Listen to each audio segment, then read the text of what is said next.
दीद आदाब, आप सबको हमारी तरफ से हो। इस वक्त आप प्रोग्राम देख रहे हैं जी पांच का पंच, और पांच का पंच लेकर आपका मेज़बान इशफाक गौहर हाजिर खिदमत है। पांच के पंच में 10 खबरें लेकर आते हैं, वो 10 खबरें 5-5 करके 2 पार्ट्स में जो इंतहाई अहम होती है, जिन्हें आपने सोशल मीडिया प्लेटफॉर्म पर आकर अभी तक या तो टॉप ट्रेंडिंग वीडियोस तक पहुंचाया होता है या ग्राउंड जीरो पर क्या कुछ हलचल चल रही है उन खबरों को लेकर हम आते हैं। यानी सबसे पहले वो बड़ी 5 वीडियोस जिन्हें आपने सोशल मीडिया प्लेटफॉर्म, चाहे फेसबुक हो, ट्विटर हो, इंस्टाग्राम हो या हमारी ऑफिशियल वेबसाइट हो, उस पर आकर देखा है, परखा है, सर्च किया है, लाइक किया है, और आपके लाइक और सर्च ने उन खबरों को टॉप 5 में बना दिया है। अब ये टॉप 5 खबरें कौन सी है, सबसे पहले जरा फटाफट से उस पर आते हैं, क्योंकि ये बड़ा इंपॉर्टेंट है देखना कि टॉप 5 खबरें क्या है। सबसे पहले आज आप देख रहे होंगे MH-60R को। ये वो हेलीकॉप्टर है जो आज नेवी को मिला है, मल्टी रोल हेलीकॉप्टर। इसको लेकर अमेरिका के साथ लगातार मशावरत चल रही थी, मीटिंग चल रही थी, और मीटिंग्स का दौर खत्म होने के बाद आज पहला MH-60R हेलीकॉप्टर जो है वो इंडियन नेवी को सौंप दिया गया है। अमेरिका की तरफ से बाज़ाब्ता तौर पर पहला जो MH-60R है इसको हेलीकॉप्टर को सौंप दिया गया है, और ये माना जा रहा है कि भारत और यूएस के बीच जो डिफेंस रिलेशनशिप है उसको लेकर इस फैसले को इंतहाई अहम माना जा रहा है, इस डील को इंतहाई अहम माना जा रहा है। भारत की तरफ से जो कुल मिलाकर 24 MH-60R हेलीकॉप्टरों की बुकिंग की गई है, सौदा किया गया है, जिसके तहत जो पहले 2 MH-60R मल्टी रोलर हेलीकॉप्टर है वो नेवी के पास आज पहुंच चुके हैं, और इससे न सिर्फ हवा से ज़मीन पर मार्क किया जाएगा बल्कि समंदर के अंदर होने वाली जो हलचल है उस पर भी नज़र रखी जा सकती है। कुछ और चीज़ें भी आने वाले दिनों में आ सकती हैं, वक्त पर वो भी आपको बताएंगे। फिलहाल खबर ये थी, क्योंकि जब ये खबर सामने आई हमने ब्रेक किया, और उसके बाद लगातार आपने इसको सब्सक्राइब, लाइक और शेयर करते हुए पहली टॉप प्रायोरिटी पर पहुंचा दिया। उसके बाद दूसरी बड़ी खबर जो है वो यूनिवर्सिटी ग्रांट्स कमीशन को लेकर है, क्योंकि यूनिवर्सिटी ग्रांट्स कमीशन ने आज सभी कॉलेजों और यूनिवर्सिटी हेड्स को तहरीरी तौर पर इस बात से आगाह किया कि अब नेक्स्ट ईयर का सेशन, यानी रवां साल का फर्स्ट ईयर का सेशन जो है उसके लिए 30 सितंबर को हद मुकर्रर कर दी गई है, और अगला सेशन यानी ये जो रवां सेशन है, फर्स्ट ईयर का जो सेशन होगा, ये 1 अक्टूबर से मुल्क भर के अंदर शुरू करने के लिए इक़दाम किए जाएं। यूनिवर्सिटी ग्रांट्स कमीशन की तरफ से आज इस बात की वजाहत कर दी गई है। यूनिवर्सिटी ग्रांट्स कमीशन ने बाज़ाब्ता तौर पर सभी वाइस चांसलरों यूनिवर्सिटियों के और प्रिंसिपल ऑफ कॉलेज के नाम तहरीरी हुक्मनामा जारी करते हुए कहा है कि फर्स्ट ईयर के लिए अब दाखिले की तारीख 30 सितंबर मुकर्रर की जाए, और इसके साथ साथ जो सेशन की शुरुआत है वो 1 अक्टूबर से की जाए। ये आपको याद होगा CBSE और दीगर जमातों ने इम्तिहान नहीं लिया, इम्तिहान न लेने के बाद किस तरीके का पैटर्न अडॉप्ट करना था, उस पर तफसीली गुफ्तगू हुई है। और अब खबर ये कि यूनिवर्सिटी ग्रांट्स कमीशन ने आज तहरीरी खत लिखते हुए सभी यूनिवर्सिटीज़ को और कॉलेज के प्रिंसिपल से कहा कि वो एडमिशन के प्रोसेस को शुरू करें। उसके बाद आप तीसरी बड़ी खबर को देख रहे हैं, उर्स हज़रत अमीर कबीर मीर सईद अली अल हमदानी अलैहि रहमह व रिदवान, जो आज न सिर्फ वादी कश्मीर के अंदर बनाया गया बल्कि वादी के साथ साथ लद्दाख के अंदर भी इस उर्स को निहायती अकीदत के एहतराम के साथ साथ बर सगीर के अंदर आज के दिन को मनाया गया। और सबसे बड़ी तकरीब जम्मू कश्मीर के अंदर खानकाए मोहल्ला श्रीनगर के अंदर मुनक्किद हुई, जहां पर मीर वाइज़ कश्मीर मौलाना रियाज हमदानी ने नमाज ज़ोहर पर वाज़ तबलीग की मजलिस की पेशवाई की, और उसके बाद खुसूसी दुआया मजलिसों का एहतमाम भी किया गया। रियासती वक्फ बोर्ड और सूबाई इंतज़ामिया ने कोविड को देखते हुए इंतहाई अहम फैसले लिए थे, और उन फैसलों का इतलाक आज खानकाए मोहल्ला श्रीनगर के इर्द गिर्द साफ नजर आ रहा था। अंदर और बाहर कोविड प्रोटोकॉल का ध्यान रखा गया था, ख्याल रखा गया था, ताहम आज की दुआएं रंग लाएं, इस सिलसिले में सबकी उम्मीद यही थी। यानी आज जिलहज के इन दिनों के दौरान जहां श्रीनगर के अंदर चहल पहल डाउनटाउन के अंदर देखने को मिली, वहीं पर लद्दाख में भी उनकी खानका पर रूह परवर इज्तिमा किया गया, जहां पर खुसूसी दुआएं की गई और कोविड से नजात मिले, इस हवाले से भी दुआ आज मांगी गई है। चौथी बड़ी खबर दिल्ली से है जी, और दिल्ली के हवाले से बड़ी खबर यह कि दिल्ली का T2 टर्मिनल, अभी तक सिर्फ T3 पर सारे जहाज चल रहे थे। अब फैसला यही हुआ दिल्ली एयरपोर्ट की तरफ से कि T2 टर्मिनल जो है इसको खोलने की बात सामने रखी गई है। 22 जुलाई से बाज़ाब्ता तौर पर दिल्ली के अंदर T2 टर्मिनल काम करना शुरू करेगा, और कमोबेश 2.5 महीने से ज्यादा वक्फा हुआ है जब एक हुक्मनामा जारी किया गया था जिसमें T2 टर्मिनल को बंद किया गया था और सारी परवाजें T3 से चल रही थी। अब आहिस्ता आहिस्ता करके जब कोविड के अंदर सुधार हो रहा है और पैसेंजर रश बढ़ने लगा है तो T2 को चालू करने की बात सामने रखी जा रही है और तारीख मुकर्रर की गई है 22 जुलाई को। कमोबेश 200 जहाज उतरेंगे, यानी उड़ान भी भरेंगे और टेक ऑफ भी करेंगे। टेक ऑफ और लैंडिंग जो होगी 100 होगी। 200 के करीब टोटल परवाजें जो है वो T2 पर 22 जुलाई से आएंगी, और इस तरीके से T3 पर जो सबसे ज्यादा रश बना हुआ था वहां पर थोड़ा सा रिलीफ आपको देखने को मिल सकता है। T2 पर कई कंपनियों ने पहले ही अपने शेड्यूल और रोस्टर में यह साफ कर दिया है कि 22 तारीख के बाद अब जब T2 टर्मिनल चलेगा तो कितने बजे वहां पर पहुंचना और सिक्योरिटी का क्या कुछ बंदोबस्त किया गया है। आखिर पर बड़ी खबर जो है वो मौसम के मिजाज के हवाले से है, क्योंकि मौसम का मिजाज बदल सकता है। मुल्क भर के अंदर शदीद गर्मी भी है, और शदीद गर्मी के बीच सूबाई सतह पर और रियासती सतह पर भी मौसम बदल सकता है।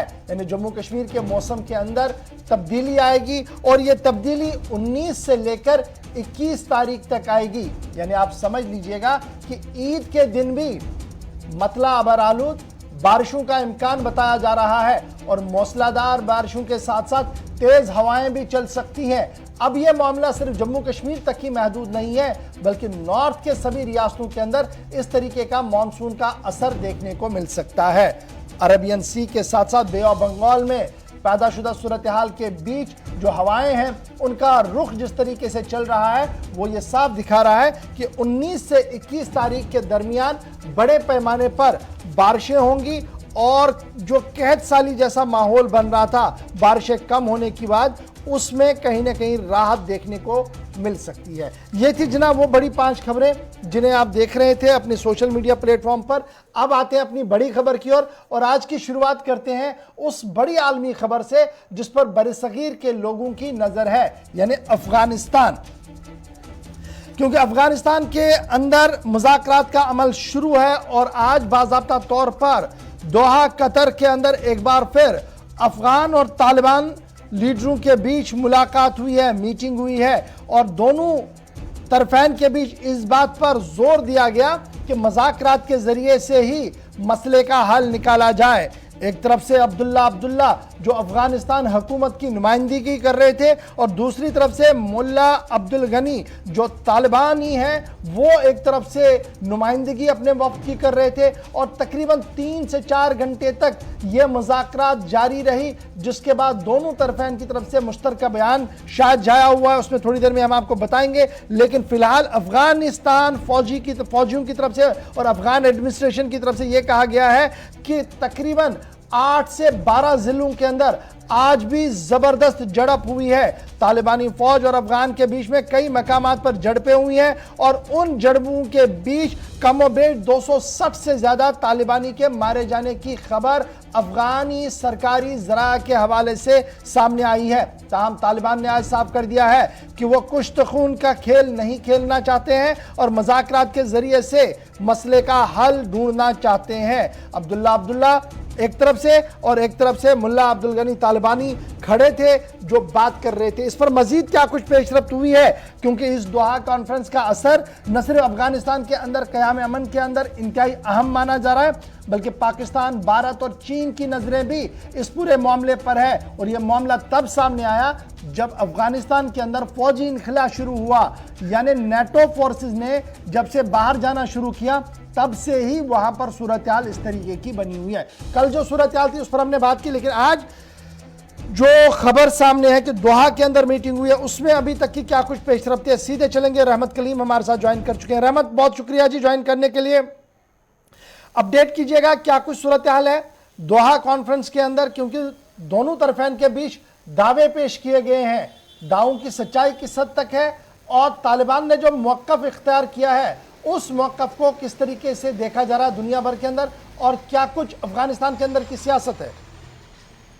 जी देखिए, बिल्कुल आज यूएई यानी कतर के वक्त मकामी वक्त के मुताबिक सुबह के 10 बजे कॉन्फ्रेंस का आगाज़ हुआ, जो हिंदुस्तानी वक्त के मुताबिक, और दोपहर के आसपास का वक्त था। लेकिन अभी फ़िलहाल जो खबर मिली कि लंच ब्रेक के बाद फिर से करीब 1 घंटा से दोबारा मुज़ाकरात का आगाज़ हुआ है और ये दूसरे दौर के मुज़ाकरात का आगाज़ हो चुका है। पहले दौर के हवाले से जो अपडेट मिल रही है कि उसमें दोनों फ़रीक की तरफ से, तालिबान की तरफ से और अफ़गान के नुमाइंदों की तरफ से जो बात रखी गई है, अफ़गान के सरकारी नुमाइंदों की तरफ से अब्दुल्ला की क़यादत में जो मुफाहमती कौंसिल के सदर हैं, उनकी क़यादत में 10 रुकनी टीम गई थी जो बाज़ाब्ता तौर पर नुमाइंदगी कर रही है। लेकिन अब्दुल्ला ने अपने तौर पर सरकारी जो मौक़िफ़ रखा है वो सीधे कहा है कि आज जो सूरत हाल है अफ़गानिस्तान में, जो रोज़ाना खून खराबे हो रहे हैं, उससे न ही तालिबान का फ़ायदा हो रहा है और न ही अफ़गान सरकार का फ़ायदा हो रहा है। सिर्फ और सिर्फ अगर कोई विक्टिम बन रहा है तो वो अफ़गान की अवाम है। अफ़गान की अवाम का नुकसान हो रहा है, अफ़गानिस्तान की अवाम का खून बह रहा है। इसलिए हमें एक ऐसे पॉइंट पर पहुँचने की ज़रूरत है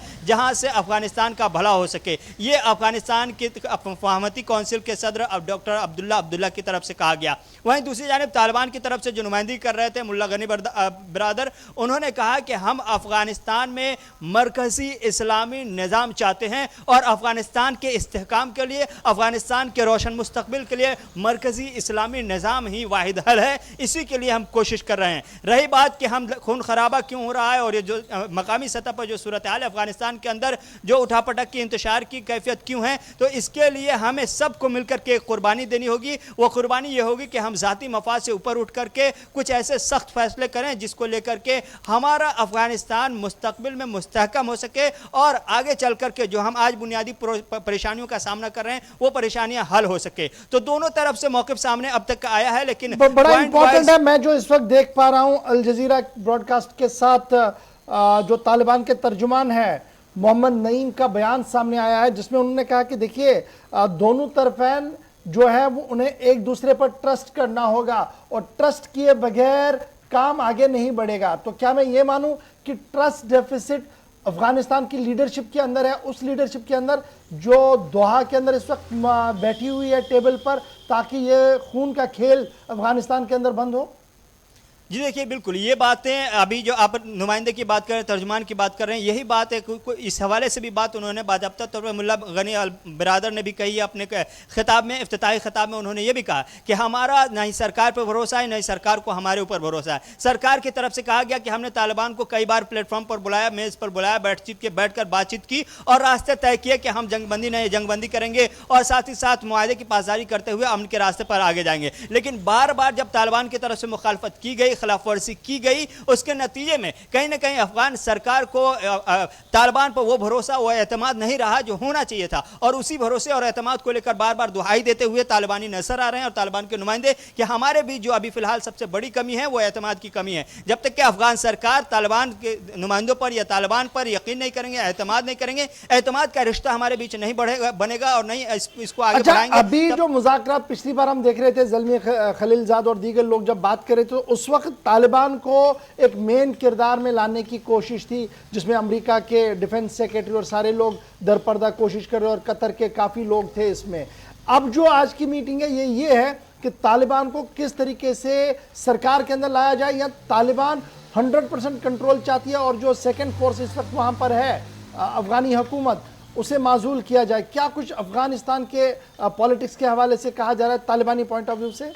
तालिबानी पॉइंट ऑफ व्यू से सीधे तौर पर यह है कि हम मरकज़ी सियासत में या यूं कहें कि काबुल में एंट्री चाहते हैं, लेकिन एक सियासी तरीके से, एक पावर के हिसाब से। हमें भी पावर में मुदाखला चाहिए, पावर शेयरिंग में चाहिए। तालिबान जिस तरह से अफगान सरकार चला रही है उस शेयर में तालिबान को भी चाहिए। और तालिबान की चाहत के पीछे जो सबसे बड़ी वजह है, जो शर्त है, वो शर्त यह है कि हम अफगानिस्तान में इस्लामी निज़ाम को बहाल करेंगे। इस शर्त के साथ हम काबुल पहुँचना चाहते हैं और मिलकर सरकार चलाना चाहते हैं। इसलिए अगर हम इस्लामी निज़ाम के साथ चलते हैं हैं तो अफगानिस्तान का रोशन मुस्तकबिल होगा और हम इसी के लिए जद्दोजहद कर रहे हैं। इसलिए अफगानिस्तान की सरकार को ज़ाती मफाद से और सियासी मफाद से ऊपर उठकर अफगानिस्तान के मुस्तकबिल को सोचना चाहिए। यह तालिबान का बेसिक फंडा है और बेसिक मुतालबा है मुज़ाकरात को लेकर के, और इससे पहले भी यही मुतालबा रहा है। लेकिन तालिबान और अफगान सरकार के दरमियान जो सबसे बड़ी वजह कमी है वो एतमाद की कमी है। तालिबान पर एतमाद करने के लिए सरकार तैयार नहीं है और तालिबान अपने हथियार डालने को जल्दी तैयार नहीं हो रहा है। इसीलिए ये जो एक लंबा गैप चला है पीस कॉन्फ्रेंस के बीच, इससे पहले जो करीब 1.5 माह पहले पीस कॉन्फ्रेंस हुआ था और ये जो लंबा गैप चला उसके बाद खून खराबे हुए, ये यही एतमाद की कमी थी, भरोसे की कमी थी, जिसकी वजह से इतनी दूरियों तक आना पड़ा, जहां बड़ी हलाकतें हुई हैं, जहां करीब हज़ारों की तादाद में अब तक के पिछले 6 से 7 महीनों में तालिबान के हाथों अफगान शहरी और अफगान फोर्सेस की हलाकत हुई है। तो ये नुकसान नहीं होता अगर अफगान सरकार और तालिबान के दरमियान एतमाद की कमी न होती और अफगान तालिबान के दरमियान वो रास्ते जो बनाए गए थे उस पर चलने की कोशिश की गई होती जो अमन का रास्ता था, तो फिर ये सारी हलाकतें नहीं होती। उसी रास्ते पर हमारे साथ ज्वाइन करने के लिए। और दोहा कॉन्फ्रेंस के अंदर क्या कुछ हो रहा है और किस तरीके के हालात है उस पर तजिया कर रहे थे रहमत कलीम, जो इस पूरे मामले पर गहरी नजर रख रहे हैं। बहुत शुक्रिया रहमत। बढ़ते हैं जी आगे। जब बात बैनुल-अक़वामी हो रही है तो बात जरा जिलहज की भी आपको बताते चले। हज की आमद है और हज की आमद के साथ ही सऊदी अरबिया के अंदर भी इंतजामात को हतमी शक्ल दी गई है। हज 2021 के हवाले से काफिला वारदे अरब हदूद हरम में आ चुका है और इस सिलसिले में सऊदी हुकूमत की तरफ से पूरी तैयारियां की गई हैं। मक्कतुल मुकर्रमा के अंदर पूरी तैयारियों में सऊदी इंतजामिया लग चुकी है। कोविड-19 प्रोटोकॉल को पूरी तरह से ध्यान में रखा जा रहा है। ताहम 40 साला कानून को भी रद्द करने का फरमान जारी हो चुका है। इस तरीके की खबर जो है वो सऊदी हुकूमत से आ रही है, क्योंकि खबर ये है कि अब बाजार खुले रहेंगे उस वक्त, यानी ये फैसला सामने आया जब हज के अय्याम है और अक्सर हम देखते थे कि बाजार नमाज के वक्त वहां बंद हो जाते थे। लेकिन अब की जो खबर सामने आ रही है चैम्बर ऑफ कॉमर्स हज के हवाले से कि नमाज के औकात में भी दुकानें जो हैं वो अब खुली रहेंगी सऊदी हुकूमत के अंदर। और 40 साल पहले जो शाही फरमान जारी किया गया था कि नमाज के औकात के दौरान कारोबार ममनुआ है, बंद होगा, उस पर पाबंदी हटा दी गई है। और सऊदी चैम्बर ने इस फैसले का खैर मकदम भी किया है। हज 2021 की शुरुआत और इस शुरुआत के साथ ही एक बड़ा फैसला जो सऊदी हुकूमत की तरफ से लिया गया है। इस पर मजीद गुफ्तगू करेंगे कि दोनों मामलों पर क्या कुछ चल रहा है। मेरे साथ आसिफ रशीद ने ज्वाइन कर लिया। आसिफ, बहुत शुक्रिया जी ज्वाइन करने के लिए। फटाफट से जरा अपडेट कीजिएगा कि हज अय्याम हज शुरू हो चुके हैं और प्रोटोकॉल के बीच अब तवाफ भी होना है, नमाज भी होनी है, लेकिन इसके साथ साथ 40 साल रिवायत को ख़त्म करने का सऊदी हुकूमत की तरफ से ऐलान भी। बिल्कुल, ईद उल अज़हा से कुछ रोज़ पहले ही प्रोटोकॉल में जब तब्दीली हो रही थी हज 2021 के लिए, इस बार गाइडलाइंस जारी की जा रही थी, तो ये फैसला काफ़ी वक्त से ज़ेर बहस था और बिलाखिर आज इस पर मोहर लग गई। 40 से 42 साल पुरानी वो रिवायत जिसे अब ख़त्म किया गया है। चूँकि जब आप 5 वक्त की नमाज़ पढ़ते थे तो सऊदी अरब के अंदर जहाँ पर हरम पाक के आसपास ख़ास तौर से नज़र उन दुकानों पर, कारोबारी सरगर्मियों पर रहती थी जो आम तौर पर यहाँ पर मुआशी सरगर्मियों को सबसे ज़्यादा चलाने में कलीदी रोल अदा करती हैं, और उनको फ़िलहाल बंद रखने का जो पहले फ़ैसला था, आज के बाद फैसला ये है हुकूमत का, ममलिकत का और काउंसिल ऑफ चैम्बर्स जो है सऊदी अरब की, उसने मुश्तरका फैसला लिया है मीटिंग के बाद, जिस पर इत्तफाक सभी लीडरान की तरफ से किया गया है, ममलिकत की तरफ से किया गया है कि जब 5 वक्त की नमाज होगी, तिजारती सरगर्मियां चलती रहेंगी, दुकानें खुली रहेंगी। आधे घंटे का जो वक्फा लिया जाता था नमाज के टाइम, वो फिलहाल उस तरीके से अब नहीं होगा, यानी दुकानें बंद नहीं होगी, बिजनेस एस्टैब्लिशमेंट्स खुले रहेंगे। अब इस फैसले के पीछे क्या वजह हो सकती है? 2 तरह के फैसले हमारे सामने हैं।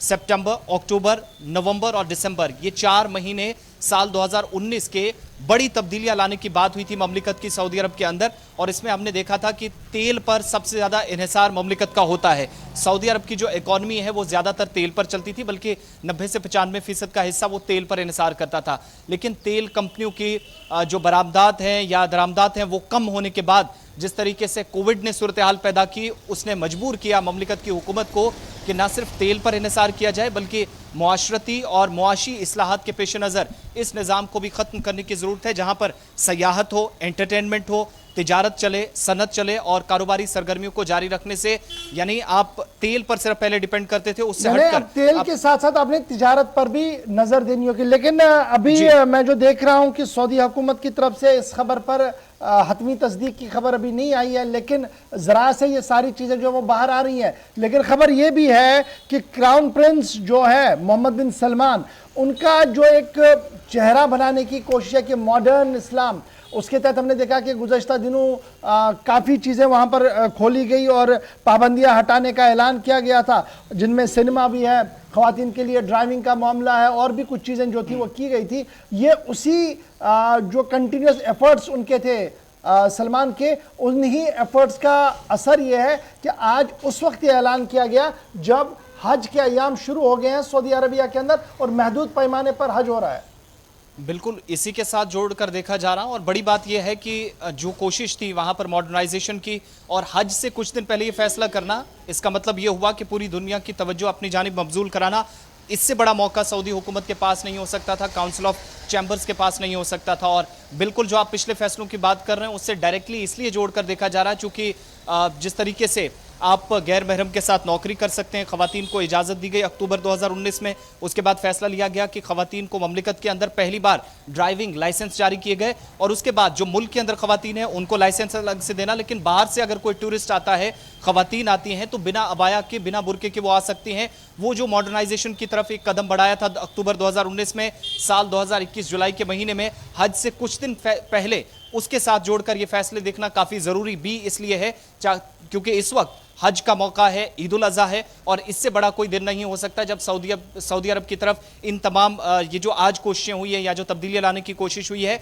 उस निज़ाम को तब्दील लाने के लिए अपनी जानिब तवज्जो मबजूल कराए। बड़ी बात यह है कि 2019 में जो फैसला लिया गया था उसमें एक अहम चीज़ और भी थी, टूरिस्ट डेस्टिनेशंस को खोल दिया गया था। तमाम जो न सिर्फ गैर मुल्की खवातीन थी बल्कि मुल्क के अंदर जो खवातीन थी उनके साथ साथ जब उनको तिजारत के लिए इजाज़त पहली बार दी गई, फैशन वीक्स में जाने की इजाज़त दे दी गई, वहाँ पर आप मॉडलिंग और अदाकारी में जाने लगे, वहाँ पर तमाम इस तरह के जो है कोशिशें की गई, उनके साथ डायरेक्टली इस फैसले को इसलिए जोड़कर आज फिर भी देखा जा रहा है क्योंकि तिजारती सरगर्मियाँ, एंटरटेनमेंट और जो 2019 में दो बातें कही गई थी कि मुल्क के अंदर खवातीन के मैदान में आने से आपकी मुआशरी और मुआशरती दोनों इस्लाहत लाई जा सकती हैं, उस फैसले पर बिलाखिर अमली जामा उसको पहनाने में आज शायद ममलिकत कामयाब होती नजर आ रही है।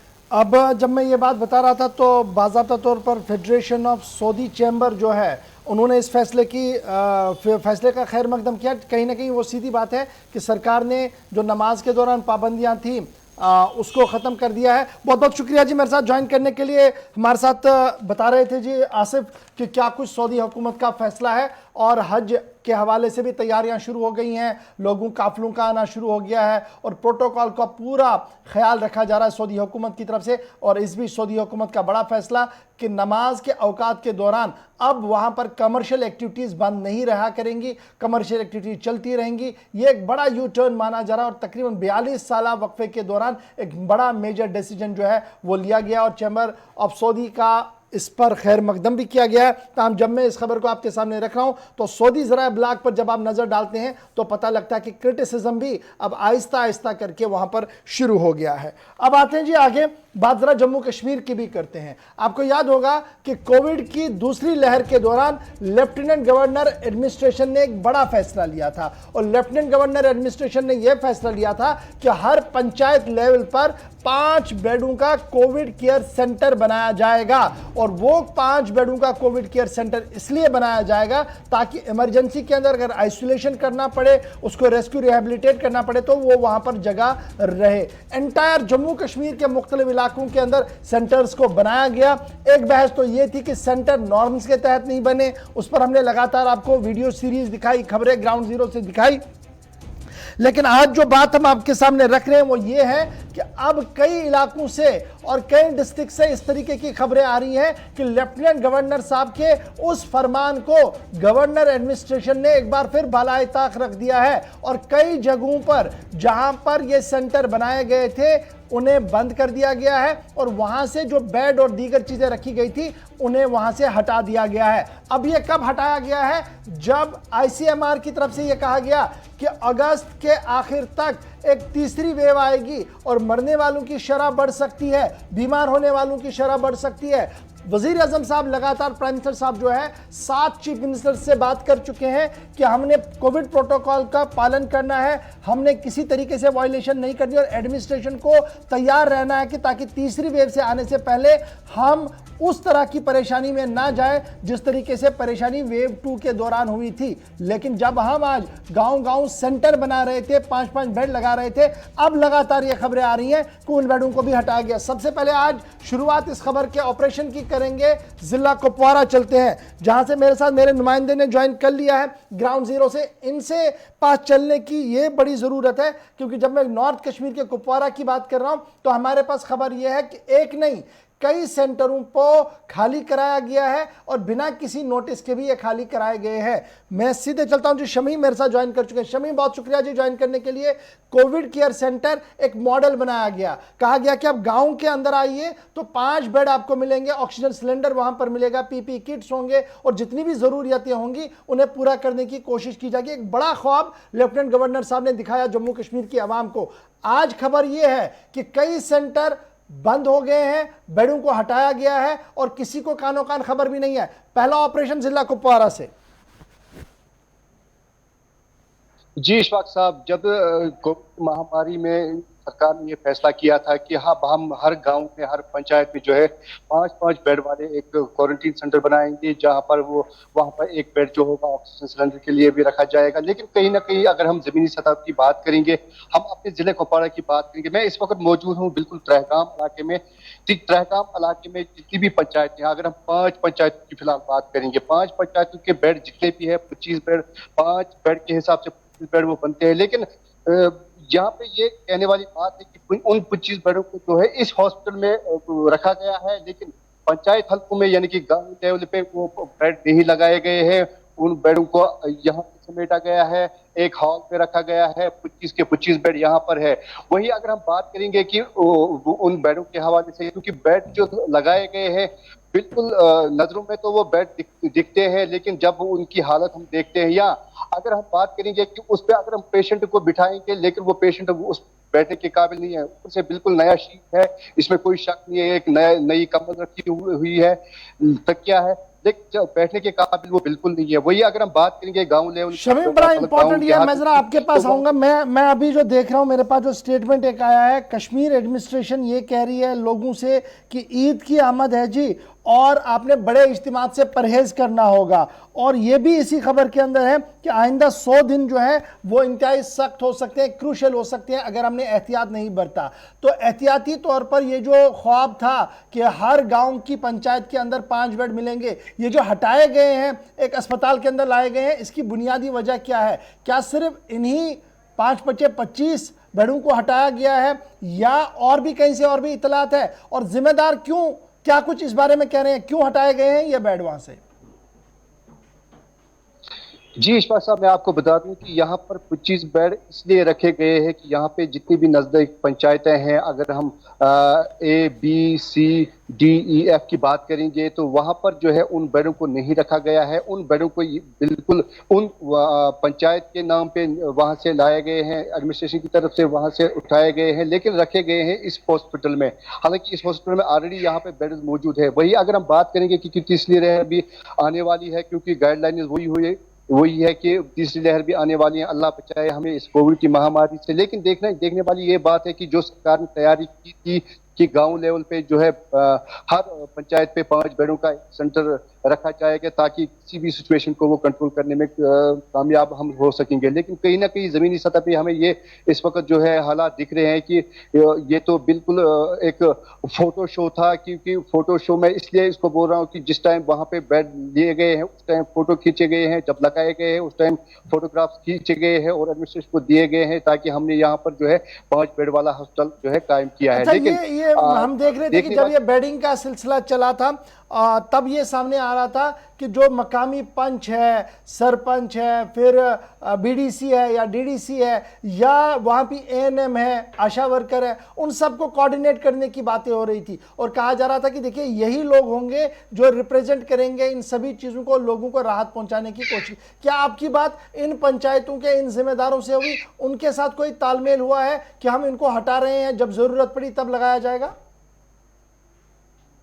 बिल्कुल इशफाक साहब, जो ही मैंने जब ये इस खबर को खंगालने की कोशिश की तो यहाँ पर मुझे ऐसे भी लोग मिले हैं, हालांकि मेरे फोन पे बहुत सारे लोगों से बात हुई है जिन लोगों का ये साफ कहना है कि जिस दिन से ये अनाउंसमेंट हुई है एलजी इंतजामिया से कि एलजी इंतजामिया की तरफ से कि हर गाँव में हर पंचायत में 5 बेड वाला एक सेंटर रखा जाएगा, लेकिन ये सिर्फ उसी दिन मतलब क्या बोलते हैं उसको, उसी दिन उन्होंने जब ये 5 बेड वाला हॉस्टल खोला था उस दिन से आज तक कोई ना उसमें कोई ना हेल्थ की तरफ से कोई हेल्थ डिपार्टमेंट की तरफ से कोई मुलाजिम रखा गया, ना आशा वर्कर, ना आंगनबाड़ी वर्कर, ना अगर हम सरपंचों की बात करेंगे वो लोग भी वहाँ पे नजर नहीं आ रहे हैं। अभी मैंने किसी 2 या 3 सेंटरों का मैंने विजिट किया है, वहाँ पर सिर्फ मैंने ऐसे ही देखे हैं कि रूम में बेड लगाए गए हैं, लेकिन वो जो बेड है वो बिल्कुल बैठने के काबिल नहीं है। ऊपर से भले ही उनका नया शीट है लेकिन बैठने के काबिल बिल्कुल नहीं है। वही अगर हम बात करेंगे कि लोलाब एरिया से भी मैंने बात करने की कोशिश की, वहां से भी मुझे इत्तला वसूल हुई है कि कई जगहों पर जो है वो सेंटर्स बंद किए गए हैं, वो बेड वगैरह जो भी है वो या तो सरपंच ने अपने घर में रखे हैं या किसी और जगह पे उनको रखा गया है, लेकिन हॉस्टल जिस नाम पे वो आए थे वो हॉस्टल अभी फंक्शन नहीं कर रहे हैं। जी बहुत बहुत शुक्रिया जी हमारे साथ ज्वाइन करने के लिए। जनाब, आज सिर्फ एक डिस्ट्रिक्ट की बात मैंने इसलिए की क्योंकि अब हम सीरीज में आपको हर जिले की कहानी बताएंगे। ये मामला इसलिए बड़ा इंपॉर्टेंट है, सरकार खुद ये मान रही है कि आने वाला वक्त जो है थोड़ा सा सख्त हो सकता है जी, अगस्त का महीना, इसलिए एहतियात कीजिएगा और कोविड की लहर बढ़ सकती है, ये भी माना जा रहा है। और इससे निपटने के लिए बुनियादी सतह पर हर ब्लॉक के अंदर ढांचा खड़ा करने की बात कही गई थी। काफ़ी अच्छा कदम था, लेकिन उस कदम को उठाते होते काफ़ी सवाल भी थे। लेकिन अब बड़ा सवाल ये है कि कई इलाकों से, कई पंचायतों से उन बेडों को हटाया गया है और ये हटाने का अमल अभी भी जारी है। इसके पीछे न तो कोई ऑर्डर है और ना ही कोई शाही फरमान है कि आप इन्हें हटाइए, लेकिन अगर इसके बावजूद भी हटाए गए हैं तो एडमिनिस्ट्रेशन को यह जिम्मेदारी बनती है कि वो उन अवामी नुमाइंदों को कम से कम एतमाद में ले जिन्होंने अवाम से वोट लिया है, बीडीसी, डीडीसी और सरपंच। क्योंकि अक्सर सरपंचों की शिकायत यही है, आए तो थे, फोटो सेशन भी हुआ, लेकिन जब उठाए गए रातों रात किसी को कानो कान पता भी नहीं लगी। आज एक डिस्ट्रिक्ट की कहानी, कल और 2 डिस्ट्रिक्टों की कहानी आपके सामने रखूंगा, लेकिन फिलहाल बढ़ते हैं जी आगे और बात करते हैं एक और खबर की। खबर इसलिए बड़ी इंपॉर्टेंट है क्योंकि ईद की आमद है और ईद की आमद से पहले जम्मू कश्मीर के बाजारों में काफ़ी रौनक देखा करती थी और दिखने की, लेकिन आज की जो सूरत हाल है वो ये है कि बाज़ारों से रौनक गायब है। बकरा ईद से पहले बाज़ारों के अंदर रौनक गायब है और इसकी बड़ी वजह जो मानी जा रही है वो ये है कि फाइनेंशियल क्रंच जैसी सिचुएशन पैदा हुई है। अवाम को राहत देने में फिलहाल लेफ्टिनेंट गवर्नर इंतजामिया भी बेबसी नजर आ रही है। बकरा मंडियों के अंदर भी वीरानी छाई हुई है।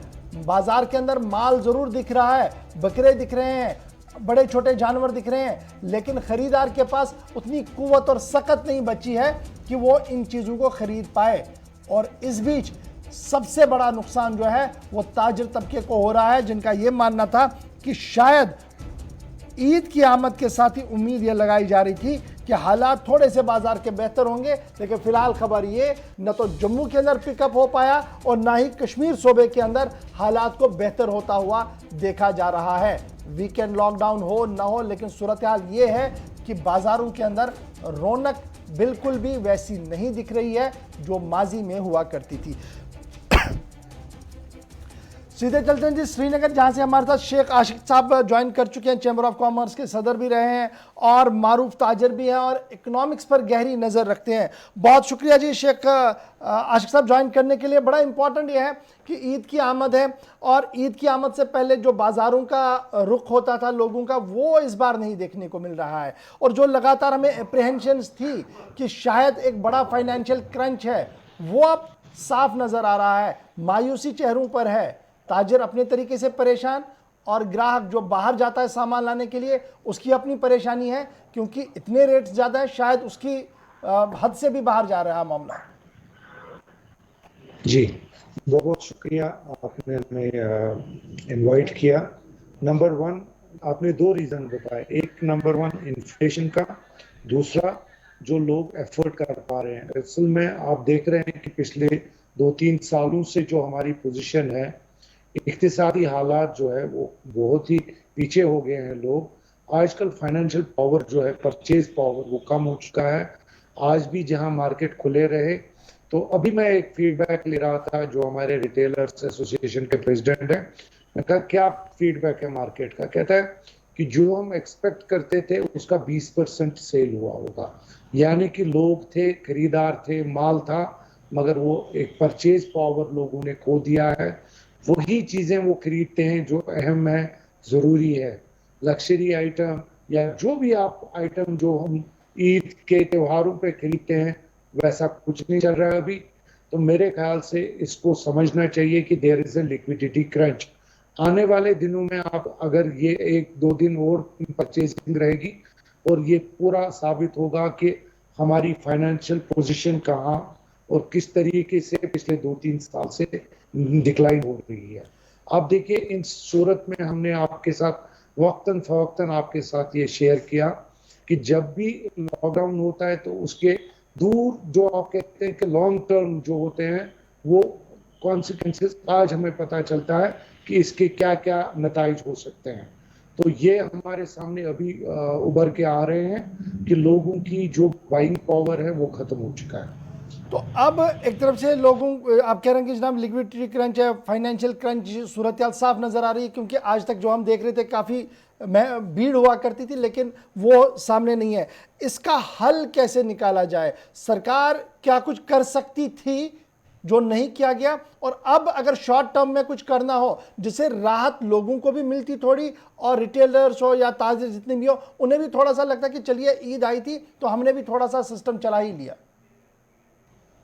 देखिए, मार्केट में आप जब इंडक्ट करते हैं पैसा तो वो मार्केट में ही घूमता है, ट्रांजैक्शंस होती है। और जब लिक्विडिटी क्रंच होता है तो ये मेरे ख्याल से इंडक्ट करने की जरूरत है अभी। और हमने बार बार इसकी वेरियस सजेशन मेजर्स दिए हैं यूनियन फाइनेंस मिनिस्ट्री में भी कि ये देखिए, पिछले साल जब 1350 करोड़ का अनाउंसमेंट हो गया, आप माने या ना माने, थोड़ा बहुत उससे सपोर्ट हो जाता है, आपकी इकोनॉमी को सपोर्ट मिल जाता है, छोटे हो या बड़ा बिजनेस उसको सपोर्ट मिलता है। अब गवर्नमेंट को ये समझना चाहिए कि ये बिजनेसेस को अगर हम सपोर्ट कर रहे हैं, विद द रिजल्ट ये गवर्नमेंट को ही सपोर्ट होता है, क्योंकि बिजनेस करेंगे उनको सारा जीएसटी भरना है, बैंक इंटरेस्ट करना है, तो ये सब चीजें जो है ये इंटरलिंक्ड होती है। So what we suggest is that a comprehensive support is needed at this time of life. Comprehensive support की ज़रूरत है। तो अब लॉन्ग टर्म पर जो हम देख रहे थे कि लास्ट टाइम हमें उम्मीद थी कि शब फाइनेंस मिनिस्टर साहिबा ब्रीफ कर रही थी, एक और पैकेज का ऐलान होगा, उसको जब हम डिकोड करने की कोशिश करते हैं तो क्या आपको उम्मीद है कि उसमें से कुछ रिलीफ ओवरऑल किसी को मिल सकता है जम्मू कश्मीर के जाविये से? देखिए, उम्मीद तो हमेशा रहनी चाहिए और नाउमीदी में मैं यकीन नहीं रखता हूँ।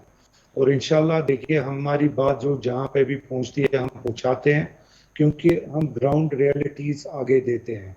और आपको ये भी पता होगा कि जब से ये लॉकडाउन हो गए हैं, सिंस 2019 फिर लॉकडाउन हो गया कोविड का, फिर सेकेंड वेव भी आ गई। हमारे लिए जो सबसे बड़ा एक कंसर्न है वो है बेरोजगारी का। First victim of these lockdowns is unemployment, jobless लोग हो जाते हैं। जब आपके नौजवान लोग बेरोजगार होते हैं तो मेरे ख्याल से जो मार्केट की बिजनेसेस है, बाइंग है, ये खुद ब खुद आपको इम्पैक्ट नजर आ ही रहा है। तो अब एक चीज़ बड़ी इंपॉर्टेंट है जो मैं आपसे भी जानना चाहूँगा, और शायद उसका हल कोई निकल सके, क्योंकि बात से ही कोई हल भी निकलता है। At the end of the day अगर मैं आज के दिन को देखूं, अगर आपके पास तो डाटा ऑलरेडी होगा, कितना बिजनेस लॉस इस ईद पर आपको लग रहा है कि हो चुका है या हो सकता है, या बिजनेस होता था वो नहीं हो पाया? कुछ टेंटेटिव फिगर्स? देखिए, हमने आपके साथ पहले भी शेयर किया, since August 2009 to August 2020 दो लॉकडाउन्स में कश्मीर डिवीजन का 40,000 करोड़ बिजनेस इरोड हो चुका था। और अब ये जो हमने अभी ये सेकंड वेव जो हम 1-2 महीने चला इधर, उससे भी 10,000 करोड़ का बिजनेस लॉस हुआ। देखिए, हम जब बिजनेस लॉस का ये नेट लॉस नहीं हम बोलते हैं, इसका मतलब है कि इस बिजनेस के साथ कितने हजारों लोग और लाखों लोग जुड़े होते हैं, वो मतलब रखता है। तो लोगों को ये समझना चाहिए कि ये नफा प्रॉफिट और लॉस की बात नहीं है। जब ये बिजनेसेस होते हैं तब लोग एंगेज हो जाते हैं। हमारे आप देखिए होटल बैठे हुए थे, तो होटलों के साथ इंडस्ट्री के साथ कितने लोग जुड़े हैं। हमारे रेस्टोरेंट इंडस्ट्री बैठी थी, हमारे जो भी जनरल ट्रेड है, जब ये बैठ जाता है तो लाखों के लाखों लोग बेरोजगार हो जाते हैं। विद द रिजल्ट क्या होता है कि आपको सोसाइटी में ये इसके नजरात आपको जो भी है वो नजर आने लगा है। अब देखिए, ईद हमारे साल में 2 त्योहार हैं, मगर मार्केट में कोई मूवमेंट नजर नहीं आ रही है। बहुत बहुत शुक्रिया जी शेख आशिक साहब। मार्केट में मूवमेंट नहीं है और इसका साफ असर ये है कि फाइनेंशियल क्रंच की सिचुएशन इस वक्त हमारे सामने बनी हुई है। और ये फाइनेंशियल क्रंच साल 2000 ज़्यादा माजी में नहीं जाइएगा, 2019 5 अगस्त के बाद की जो सिचुएशन बनी है, कंटिन्यूस लॉकडाउन और बंद, चाहे जम्मू प्रोविंस हो या कश्मीर प्रोविंस हो, बिजनेस को हज़ारों करोड़ रुपए का नुकसान हुआ है। और जब आज त्यौहार आ रहा है, सिर्फ चंद कदम दूर आपसे ईद उल अज़हा है, कुर्बानी के जानवर ख़रीदने की सक्कत नहीं है और ईद खुशी से बने, इस हवाले से इंतज़ामिया भी कोई बड़ा कदम लेने में फ़िलहाल नाकाम ही नज़र आ रही है। राहत कहीं दूर दूर तक भी नज़र नहीं आ रही है। फ़िलहाल ईद के हवाले से इंतज़ामिया की अपील भी सामने आई है और इंतज़ामिया ने अवाम से अपील की है कि ईद के पेश नज़र एहतियात को ख़ास ख्याल रखा जाए, यानी एहतियात को बरता जाए, प्रिकॉशनरी मेजर्स ली जाए, अवॉइड किया जाए। बड़ी खबर जो हम आपके सामने रख रहे हैं कि एडमिनिस्ट्रेशन ने जम्मू कश्मीर के अवाम से अपील की है कि ईद की नमाजों के बड़े बड़े इज्तिमात को तर्क किया जाए, यानी बड़े बड़े इज्तिमात ना किए जाए। कोविड अभी भी मौजूद है और कोविड की रोकथाम के लिए जो कदम उठाने की ज़रूरत है उन पर काम करने की अशद ज़रूरत है। इसलिए ईद नमाज के इज्तिमात बड़े बड़े ना हो, छोटे इज्तिमात के अंदर नमाज को अदा किया जाए और बाज़ारों के अंदर भी बिला वजह रश को ना बनाया जाए। मास्क, सैनिटाइज और दूरी को यकीनी बनाया जाए। सूबाई इंतज़ामिया की तरफ से कश्मीर और जम्मू की एडमिनिस्ट्रेशन ने बैक वक्त आज जम्मू कश्मीर की आवाम से एक बार फिर अपील की है। 21 को ईद है, उससे पहले एडमिनिस्ट्रेशन की अपील साफ बयान करी है कि अगर एहतियात नहीं बरता गया तो सख्तियाँ भी आ सकती है आने वाले दिनों में। बढ़ते हैं जी आगे। अब ज़रा बात करते हैं जम्मू कश्मीर बैंक की भी। जी हाँ नाज़रीन, एक ऐसा इदारा जो जम्मू कश्मीर बैंक है और जम्मू कश्मीर के हवाले से एक बड़ा इदारा माना जाता है, लेकिन इन दिनों बैंक के अंदर सुनने वाला कोई नहीं है और सार्फिन परेशान हो रहे हैं। और अब जो खबर आपके सामने हम रख रहे हैं ये दरअसल इंतहाई अहम खबर है, क्योंकि खबर ये है कि क्रेडिट कार्ड पर हज़ारों रुपया निकाला गया, खर्च किया गया, लेकिन जिसके नाम का क्रेडिट कार्ड है उसे कई सालों तक भी ये पता नहीं लगा कि उसके नाम का बैंक ने किसी को क्रेडिट कार्ड दिया है। और जब उसने बैंक से ये मामला उठाया तो कभी एक ब्रांच तो कभी दूसरी ब्रांच घुमाया गया और आखिर पर उन्हें कहा गया कि श्रीनगर के सेंट्रल ब्रांच से इस क्रेडिट कार्ड को इशू किया गया है और आपके खाते में इतना पैसा है जी, वो आपने भरना होगा। यानी उस गरीब आदमी को मांगा जा रहा है हज़ारों रुपये, वो हज़ारों रुपया जो उसने कभी बैंक से लिया नहीं, जिस क्रेडिट कार्ड को उसने इस्तेमाल नहीं किया। खबर क्या है इसको समझने की बड़ी कोशिश कीजिएगा और ये समझाने के लिए वो तस्वीरें भी दिखाइएगा कि कभी नहीं वो चिट्ठी विट्ठी जो उनकी तरफ से लिखी गई है। हम सीधे चलेंगे, इसरार खान साहब मेरे साथ इस वक्त ज्वाइन कर चुके हैं। उनकी तरफ से आवाज़ तो बुलंद की जा रही है, लेकिन मजाल है कि जम्मू कश्मीर बैंक की इंतज़ामिया खड़े होकर ये कहे कि हाँ गलती हुई है, हम इसको दुरुस्त करेंगे, या मिस्टर इसरार आपने ये पैसा लिया है, आपने ये लिया है इसलिए आपको ये देना होगा। डाक में रखा गया कई सालों तक इन्हें और अब जाकर तकाजा पैसों का हो रहा है। हमारे साथ इसरार अहमद ने ज्वाइन कर लिया। बहुत शुक्रिया जी इसरार साहब ज्वाइन करने के लिए। खान साहब, सबसे पहले जानना चाहूँगा आप कहाँ के रहने वाले हैं, किस बैंक में आपका अकाउंट था? जी मैं छन्नी रामा जम्मू का रहने वाला हूँ जी। मेरा अकाउंट इस वक्त प्रेजेंटली जो है वो छन्नी रामा बैंक ब्रांच में है, जो मैंने 15/6/2021 को लिंक रोड से ट्रांसफर करके लाया हूँ। उससे पहले ये बैंक अकाउंट मेरा लिंक रोड जम्मू में था। ठीक है जी। और जब मैं जाता हूँ अपने बैंक ब्रांच में अपना फेस्टिवल लोन लेने के लिए, तो मेरा सिबिल स्कोर निकाला जाता है और सिबिल स्कोर निकाल के ये बताया जाता है कि आपके नाम का 2007 में क्रेडिट कार्ड इशू हुआ है 18/4/2007 में, जिसका ओपनिंग अकाउंट शो हो रहा है 20,000 और लिमिट मुझे बताई जा रही है 30,000। कैश लिमिट है 6,000 और तब मेरी जो सैलरी थी वो 4,500 से 5,000 थी।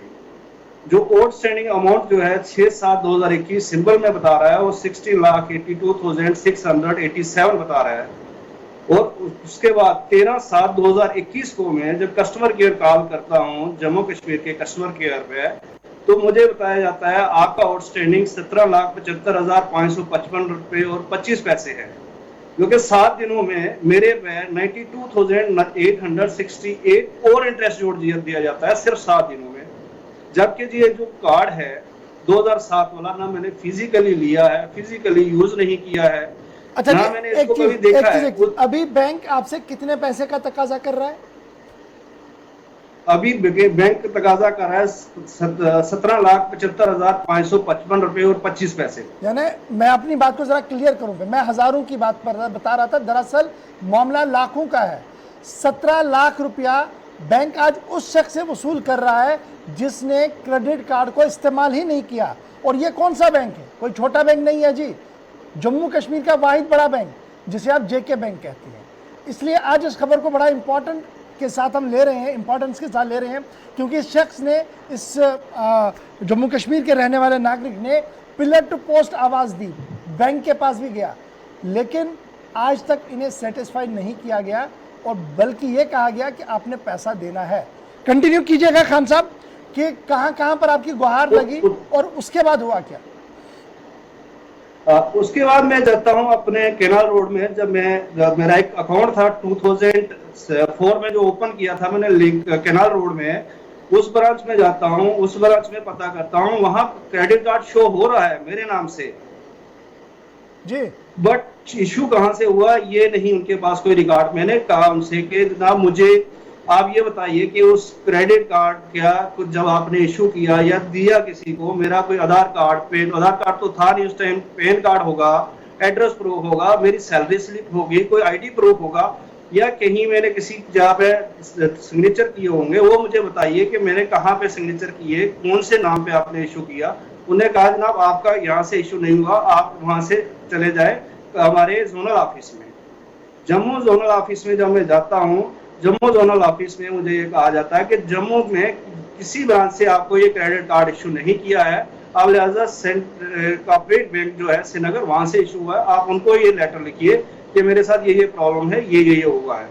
मैं सेंट्रल कॉर्पोरेट जो आपका श्रीनगर हेड ऑफिस है वहां पे लेटर लिखता हूँ 15/7/2021 को लेटर लिखता हूँ। उसके बाद कस्टमर केयर पे कॉल करता हूँ, मुझे सिर्फ घुमाया जाता है कि आप 2 दिन रुकिए, 3 दिन रुकिए, हम ये डिपार्टमेंट से वेरीफाई कर रहे हैं, ये कर रहे हैं, वो कर रहे हैं।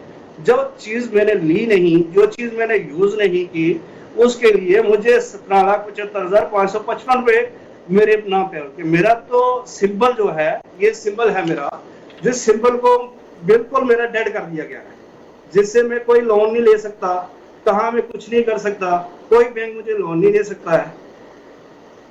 तो अभी बैंक जो जम्मू कश्मीर बैंक का मेन ब्रांच है, क्या उनके साथ आपकी बात हुई? क्योंकि आप जम्मू रह रहे हैं, श्रीनगर सेंट्रल ब्रांच से कहा जा रहा है कि ये कार्ड इशू किया गया है, तो क्या अभी कार्ड एक्टिव है या उसे रोक दिया गया है आपकी कंप्लेंट के बाद, या अभी भी वो आदमी जिसके पास है वो इस पर काम कर रहा है? नहीं, कार्ड को बंद अभी कोई इसकी मुझे मतलब कोई इंफॉर्मेशन नहीं मिल रही है कि कार्ड बंद है या ओपन है या कहाँ है, किसके पास है, कोई इंफॉर्मेशन नहीं मिली है। आप यहाँ से अंदाजा लगाएं सर, 7/6/7/2021, 7 दिन गुजरने के बाद 13/7/2021, सिर्फ 7 दिनों में 92,868 और बढ़ जाता है पैसा और उसमें जुड़ जाता है। इसका मतलब कहीं यूज हो रहा है कार्ड। तो जब आपने बैंक के साथ ये मामला उठाया तो बैंक ने आपको एश्योर नहीं किया कि चलिए ये डिस्प्यूटेड है, इसको हम कार्ड को रोक देते हैं जब तक ये डिस्प्यूट हल नहीं होता कि बैंक कार्ड किसका है किसका नहीं है, सबको बुलाएंगे? क्या बैंक की तरफ से इस तरीके का कोई पैटर्न नहीं किया? बैंक मैनेजर ने कोई एश्योरेंस आपको नहीं दी? जो मेरा अभी कंसर्न ब्रांच है मेरी, जहां पे मैंने अभी रिसेंटली एक महीना ही हुआ जो ट्रांसफर अकाउंट करके लाया, उस ब्रांच मैनेजर ने मुझे कॉल किया। उसने कहा कि आज उनकी कोई मीटिंग थी, वहां से वो कंफर्म करेंगे उनको कोई डायरेक्शन मिली है या नहीं मिली है। वो अपने जोनल ऑफिस से बात कर रहे हैं। उन्होंने कहा कि इस मसले को हम सॉर्ट आउट करेंगे।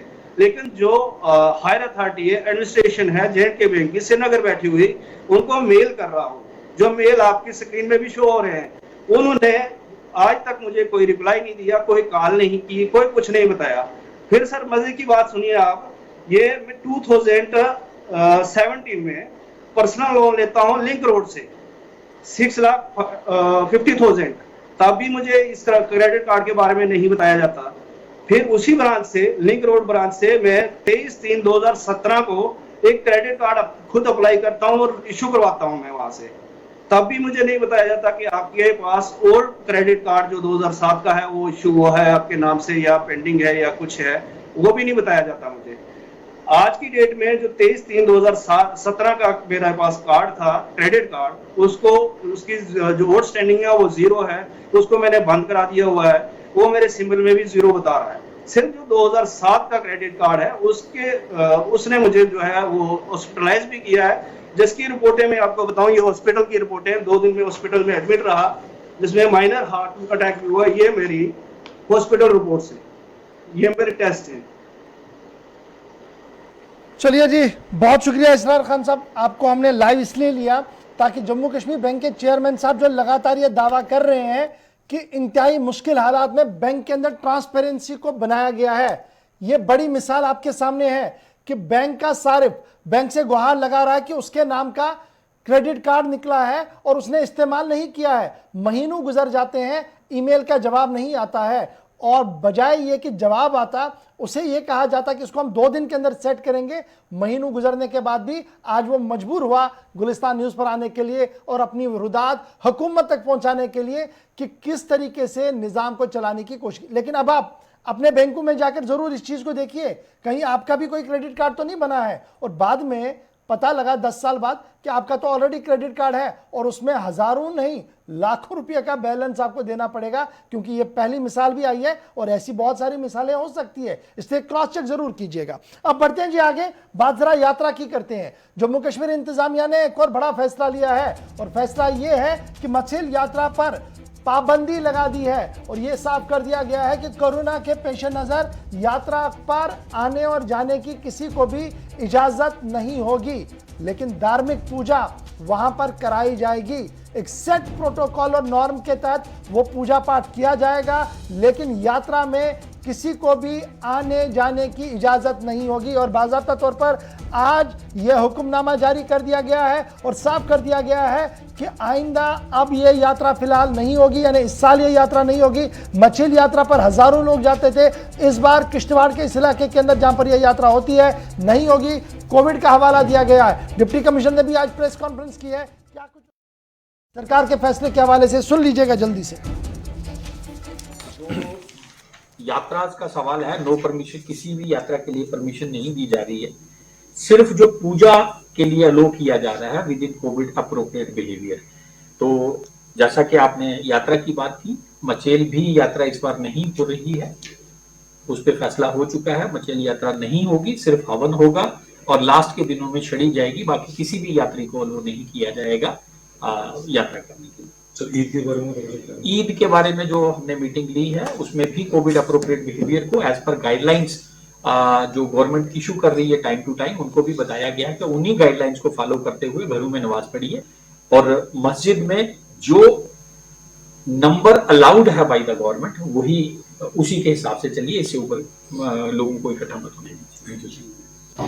यहाँ तक बात करूं मैं इस हफ्ते की, बाकायदा तौर पर इस पर पाबंदी रख दी और यात्रा के बाद ईद पर भी यह कह दिया है कि जो सरकार की तरफ से जारी करदा गाइडलाइंस है उसी के तहत नमाज पढ़ने की इजाजत होगी, यानी बड़े इज्तिमात को किसी भी तरीके से करने की इजाजत नहीं दी जाएगी। फिलहाल 5 के 5 में आज मेरे साथ बस इतना ही। बने रहिएगा हमारे साथ, खबरों का सिलसिला लगातार जारी रहेगा। मुझे दें इजाजत।